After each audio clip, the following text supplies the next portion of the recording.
கவனச்சிதறல் என்பது இந்த தலைமுறையினுடைய மிகப்பெரிய சாபக்கேடாக இருக்கிறது. Chennai Samartha international aviation and hotel management college வழங்கும் பிஹைண்ட் இட்ஸ் அடுத்து என்ன படிக்கலாம் மாணவர்களுக்கான நிபுணர்களின் கல்வி வழிகாட்டல் நிகழ்ச்சி powered by best educational trust PSNA college of engineering and technology Dindigul Velammal nexus. கைபேசியையோ கணனியையோ ஒருபோதும் தடை செய்ய முடியாது. விஞ்ஞான வளர்ச்சி வந்து வந்து உங்கள் வாசலில் விழுந்து கொண்டேதான் இருக்கும். அதை அனுசரித்து நீங்கள் உங்கள் வாழ்க்கையை வளப்படுத்திக் கொள்வது நல்லது. பெரும்பாலானோர் நினைப்பது ஒரு பயிற்சி நிலையத்திற்கு சென்றாலே நாம் வெற்றி பெற்று விடுவோம் என்று நினைக்கிறார்கள். வெற்றி என்பது ஏதேனும் குறுக்கு வழியில் நம்மிடம் வந்து சேரும். வெற்றி தானாக கனிந்து நம்முடைய மடியிலே வரும். பறிக்காமலேயே கிடைக்கும், விளைவிக்காமலேயே கிடைக்கும் என்று நினைப்பது தவறு. சமீப காலங்கள்லாம் மத்திய பணிகளில் தமிழ் மாணவர்கள் எங்க civil, electronics and telecommunication, electrical ஆகிய அந்த பாடப்பிரிவுகளை தேர்ந்தெடுத்து படிக்கிற மாணவர்கள் இந்திய பொறியியல் பணிக்கு வருவதற்கான வாய்ப்புகள் நிறைய இருக்கின்றன. இதுதான் வாழ்க்கையில் நமக்கு கலங்கரை விளக்கம் என்று கடிவாளம் போட்ட கூரையாக இல்லாமல் ஒரு பந்தய குதிரை போல அவற்றையெல்லாம் உதறிவிட்டு ஓடுவதற்கு நாம் தயாராக இருக்கிறோம். இது Chennai Samartha international aviation and hotel management college வழங்கும் பிஹைண்ட் உட்ஸ் அடுத்து என்ன படிக்கலாம். சார், நிறைய விஷயங்கள் நீங்கள் பேசியிருக்கீங்க. இது அவங்களுக்குள்ள ஒரு தன்னம்பிக்கை ஏற்படுத்துகிறமான விஷயமா தான் நீங்கள் டெலிவர் பண்ணியிருக்கீங்கன்னே சொல்லலாம். முதல்ல நான் கேட்க நினைக்கிறது என்னென்னா, பெற்றோர்கள் பார்வையிலேருந்து ஒரு சந்தேகத்தை கேட்க நினைக்கிறேன். அதாவது இப்போ இருக்கிற பெற்றோர்கள் என்ன படித்தா அதிகமாக சம்பளம் கிடைக்கும், அந்த படிப்பை சூஸ் பண்ணுங்க அப்படின்னு சொல்கிற பெற்றோர்கள் நம்மளால் பார்க்க முடியுது. அதை நீங்கள் எப்படி நினைக்கிறீங்க சார்? தங்களுடைய வாரிசுகள் பொருளாதார ரீதியாக சிரமப்படக்கூடாது என்று பெற்றோர் நினைப்பதில் எந்த விதமான மாறுபட்ட கருத்தும் இருக்க முடியாது. ஆனால் பொருளாதாரத்தால் மட்டுமே ஒருவர் மகிழ்ச்சி அடைந்து விட முடியும் என்று நாம் சொல்வதற்கில்லை. பொருளாதாரத்தை தாண்டி நாம் செய்கிற பணியால் மகிழ்ச்சி கிடைக்க வேண்டும். உதாரணமாக நான் ஒரு சம்பவத்தை குறிப்பிட விரும்புகிறேன். ஒரு தொழிற்சாலையில் ஊக்கம் எவ்வாறு நிகழ்கிறது என்பதற்காக ஒரு பரிசோதனையை செய்தார்கள். அந்த பரிசோதனையின் போது அவர்களை காகிதங்களை குறிப்பிட்ட வடிவத்தில் செய்து தர வேண்டும் என்று சொன்னார்கள். யார் 1 மணி நேரத்தில் 100 காகிதங்களை எப்படி செய்கிறார்களோ அவர்களுக்கு ஒவ்வொன்றுக்கும் 2 ரூபாய் ஊக்கத்தொகை தரப்படும். அவர்கள் 75 செய்தால் 1.5 தரப்படும், 50 செய்தால் 1 ரூபாய் தரப்படும் என்று அவர்கள் சொன்னார்கள். அந்த காகிதத்தை எல்லோரும் போட்டி போட்டுக்கொண்டு செய்தார்கள். அந்த காகிதத்தை அவர்கள் கொண்டு வந்து கொடுத்தபோது அவர்கள் பணத்தை கொடுத்து விட்டார்கள். ஆனால் அந்த காகிதத்தை வாங்கி கிழித்து போட்டு விட்டார்கள். உடனே அவர்கள், நாங்கள் இப்படிப்பட்ட ஒரு பணியை செய்ய மாட்டோம், எங்களுடைய உழைப்பு நிராகரிக்கப்படுகிற இடத்திலே நாங்கள் எதற்காக பணி செய்ய வேண்டும் என்று கேட்டார்கள். எனவே பொருளாதார ரீதியாக மட்டுமே ஒருவர் மகிழ்ச்சியாக இருக்க முடியும் என்பது மகா தவறு என்பதை பெற்றோர் உணர வேண்டும். அடுத்ததாக இன்னொரு சந்தேகம் என்ன அப்படின்னா, இப்போ ஒவ்வொரு எக்ஸாமுக்கும் பார்த்தோன்னா நிறையா கோர்ஸ் படிக்கிறதுக்கான சென்டர்ஸ் நிறையா இருக்குங்கிறத பார்க்க முடியுது. ஆனால் நீங்கள் படித்த காலகட்டத்தில் ஒரு அரசு பள்ளியிலேருந்து ஒரு IAS ஆகும்போது நீங்கள் சுயமாக படித்து நீங்களாம் மேலே வந்தீங்க. ஒரு கோர்ஸ் படிக்கிறதுக்கு இல்லை இது மாதிரி அகாடமிக்கு போகணும் அப்படிங்கிறது எவ்வளோ தூரம் முக்கியம் இல்லை நீங்கள் நினைக்கிறீங்க?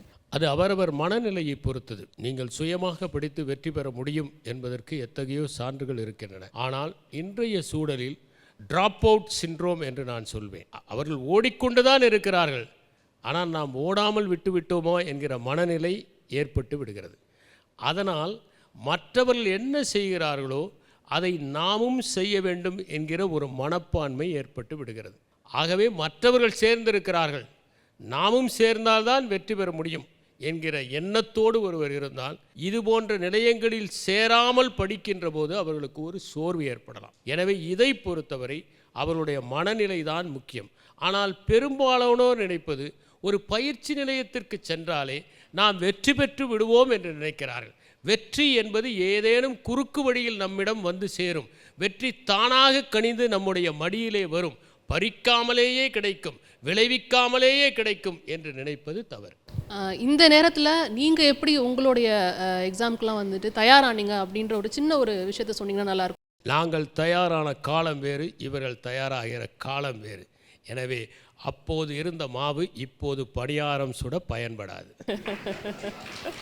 ஏன்னா இப்போ அவங்களுக்கு நிறைய டிஸ்ட்ராக்ஷன்ஸ் இருக்குங்கிறத நம்மளால பார்க்க முடியுது. ஒத்துக்கொள்கிறேன். கவனச்சிதறல் என்பது இந்த தலைமுறையினுடைய மிகப்பெரிய சாபக்கேடாக இருக்கிறது. அதை தவிர்ப்பதற்கு ஒரே ஒரு வழி, அவர்கள் தங்களுடைய கவனத்தை கூர்மைப்படுத்துவதற்கான பயிற்சிகள் நாம் தர வேண்டும்.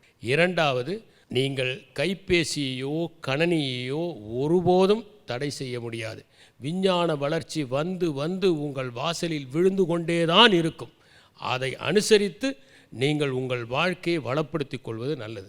அடுத்தது முக்கியமானது, அவர்கள் நேரத்தை ஒழுங்குபடுத்திக் கொள்வது, அட்டவணை தயாரித்து கொள்வது, படிக்கிற நேரத்தில் கைபேசியை தொலைவிலே வைத்து விடுவது என்று தங்களை ஒழுங்குபடுத்திக் கொள்வதற்கான பயிற்சியை நாம் அளித்தால் அவசியமாக அவர்கள் கவனச்சிதறிலிருந்து விலகுவார்கள். நிச்சயமா. அதாவது சமீப காலங்கள்லாம் வந்து நம்ம எல்லாரும் எழுப்புற ஒரு கேள்வி என்னன்னா, மத்திய பணிகளில் தமிழ் மாணவர்கள் எங்க அப்படிங்கிறது தான் வந்து கேள்வி. அதுவும் குறிப்பாக அரசு அதிகமாக பணிகள் எழுதுவதே இல்லை. நான் உங்களுக்கு ஒரு தகவலை கூற விரும்புகிறேன். அண்ணா அட்மினிஸ்ட்ரேட்டிவ் ஸ்டாஃப் காலேஜ் என்று சொல்லப்படுகிற கல்லூரியில், பணியாளர்கள் கல்லூரியிலே இதற்காக கோவிட் பெருந்தொற்று ஏற்பட்ட போது பரவலாக மாணவர்களை சென்று போட்டித் தேர்வுகளை பற்றிய விழிப்புணர்வு ஏற்பட வேண்டும் என்பதற்காக ஒரு காணொளி பாதை ஏற்படுத்தப்பட்டது. AIMTN என்பதுதான் அந்த காணொளி பாதை. அந்த காணொளி பாதையில் பல்வேறு பேராசிரியர்களும் போட்டித் தேர்விலே வெற்றி பெற்றவர்களும் வந்து வகுப்புகள் எடுப்பார்கள், மாதிரி தேர்வுகளும் நடத்துவார்கள். இப்படி நடத்துகிற போது பல மாணவர்கள் எப்போது வேண்டுமானாலும் பார்த்து கொள்ளலாம், எப்போது வேண்டுமானாலும் படித்து கொள்ளலாம். பணம் வாங்காமல் நடத்தப்படுகிற வகுப்புகள் இவை. பரீட்சைகளும் நடத்தப்படும், மதிப்பெண்களும் அளிக்கப்படும். இவற்றிலே தங்களை இணைத்து கொண்டு படித்த பல மாணவர்கள் பல்வேறு பணிகளுக்கு தேர்வாகி இருப்பதை எங்களால் பார்க்க முடிகிறது. அதிலே மத்திய தேர்வுகளுக்குமான பயிற்சிகளை நடத்துவதற்கு அவர்கள் முயற்சி செய்து அதிலும் பல மாணவர்கள் வெற்றி பெற்றிருக்கிறார்கள். எனவே நம் மாணவர்கள் அவற்றை நிறைய எழுத வேண்டும். நான் குறிப்பிட்டதைப் போல இப்போது இந்திய குடிமைப்பணி தேர்வுகளை நிறைய மாணவர்கள் தமிழ்நாட்டில் எழுதுகிறார்கள். நான் குறிப்பிட்டதைப் போல பொறியியலில் நீங்கள் mechanical, civil, electronics and telecommunications, electrical ஆகிய அந்த பாடப்பிரிவுகளை தேர்ந்தெடுத்து படிக்கிற மாணவர்கள் இந்திய பொறியியல் பணிக்கு வருவதற்கான வாய்ப்புகள் நிறைய இருக்கின்றன. ஆனால் நம்முடைய மாணவர்கள் அதிகம் எழுதுவதில்லை. அதை போலவே இந்தியன் எக்கனாமிக் சர்வீஸ் என்கிற ஒன்று இருக்கிறது, அதிலும் நம் மாணவர்கள் அதிகம் எழுதுவதில்லை. இந்தியன் ஸ்டாட்டிஸ்டிக்ஸ் சர்வீஸ் என்கிற ஒன்று இருக்கிறது, அதிலும் நம்முடைய மாணவர்கள் எழுதுவதில்லை. இப்படி அந்த பணிகளை பற்றிய விழிப்புணர்வை நாம் கல்லூரி தோறும் ஏற்படுத்துவது அவசியம். மதிப்பெண்களில் பின்தங்கிய மாணவர்களுக்கான நிறைய வாய்ப்புகள் இப்போ உருவாயிருக்குன்னே சொல்லலாம். ப்ரொஃபஷனல் கோர்ஸை தவிர்த்து மதிப்பெண்கள் பின்தங்கிய மாணவர்கள் வந்து ஃபார் எக்ஸாம்பிள் ஏவியேஷன் இண்டஸ்ட்ரியாக இருக்கட்டும், இல்லை ஹோட்டல் மேனேஜ்மெண்ட் இண்டஸ்ட்ரியாக இருக்கட்டும், இதோட ஃபியூச்சர் எப்படி இருக்கும் நீங்கள் நினைக்கிறீங்க? நம்முடைய எதிர்காலத்தில் இப்போதே 50% பேர் ஒரு நாளைக்கு ஒரு வேளையாவது வெளியே சாப்பிட்டு கொண்டிருக்கிறார்கள். சிலர் 3 வேளையும் வெளியே சாப்பிடுகிறார்கள். குடும்பமே வெளியே சாப்பிடுகிறது. நான் கேள்விப்பட்டிருக்கிறேன், இப்போது சில வீடுகளில் சமையலறையே இல்லை என்று, அதற்கு தேவையே படுவதில்லை என்று கூட சொல்லுகிறார்கள். எதிர்காலத்திலே தாளாண்மை தொழில், ஹாஸ்பிட்டாலிட்டி இண்டஸ்ட்ரி என்பது பெரிதளவிலே வளர்வதற்கான வாய்ப்புகள் இருக்கின்றன.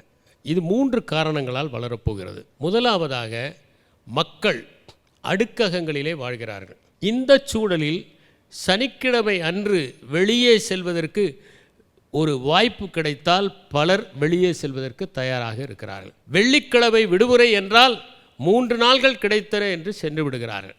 வெளியே செல்வதும் சுற்றி பார்ப்பதும் வீட்டிலிருந்து தள்ளி இருப்பதுமே மிகப்பெரிய இளைப்பாறுதல் என்கிற மனப்பான்மை வளர்ந்து கொண்டிருக்கிறது. அதனால் இன்று ஹாஸ்பிட்டாலிட்டி ஒரு வகையில் வளர்கிறது. இரண்டாவதாக, பொருளாதார மேம்பாடு நடக்கிற போது நடுத்தர வர்க்கத்து மக்களும் தங்களுடைய கோடை விடுமுறையிலோ அல்லது மற்ற விடுமுறை நாட்களிலோ குழந்தைகளை அழைத்து கொண்டு போக வேண்டும், பார்க்க வேண்டும், இடங்களை பார்த்து கற்றுக்கொள்ள வேண்டும் என்கிற ஆர்வம் இன்று அதிகமாக இருக்கிறது. மேலை நாடுகளில் சுற்றுலா செல்வது பெருமளவிலே ஊக்குவிக்கப்படுகிறது. சில நாடுகளுடைய மொத்த வருமானத்தில் சுற்றுலா பெரும் பகுதியை தருகிறது. உதாரணமாக சிங்கப்பூர், மலேசியா போன்றவற்றில் சுற்றுலா என்பது 2வது பெரிய வருமானத்தை தருகிறது. 3வதாக மருத்துவ சுற்றுலா என்பது குறித்து தமிழ்நாட்டுக்கு நிறைய பேர் வந்து கொண்டிருக்கிறார்கள். அவர்கள் இங்கே தங்களுடைய நோயாளியை மருத்துவமனையில் சேர்த்துவிட்டு சுற்றி பார்ப்பதற்கான வாய்ப்புகளும் அதிகம் இருக்கின்றது. இதை போன்ற காரணங்களால் சுற்றுலா வளரப்போகிறது, இன்னும் வளரப்போகிறது. அந்த சூழலில் நிச்சயமாக தாளாண்மை தொழிலும் வளரப்போகிறது. இன்று சொல்லப்போனால் எந்த அளவிற்கு அந்த ஹாஸ்பிட்டாலிட்டி இண்டஸ்ட்ரி வளர்ந்திருக்கிறது என்றால், ஷெஃப்ஸ் டேபிள் என்ற ஒன்றே சில உணவகங்களில் இருக்கின்றன. அந்த ஷெஃப் டேபிள் என்பதில் நீங்கள் ஓரளவுக்கு பணம் கட்டினால் அந்த ஷெஃப்பே உங்களுக்கு தேவையான பதார்த்தங்களை செய்து பரிமாறுவார். நீங்களே உணவகத்திற்கு சென்று வேண்டியபடி சமைத்து கொள்வதற்கான வாய்ப்புள்ள உணவகங்களும் இருக்கின்றன. நீங்கள் அழைப்பு கொடுத்தால் உங்கள் வீட்டிற்கே வந்து ஷெஃப் சமைத்து கொடுக்கிற வசதியும் இன்று வந்துவிட்டது. எனவே வளர்ந்து கொண்டு போகிறது. பல புதிய தொழில்நுட்பங்கள் புகுந்து கொண்டே இருக்கின்றன.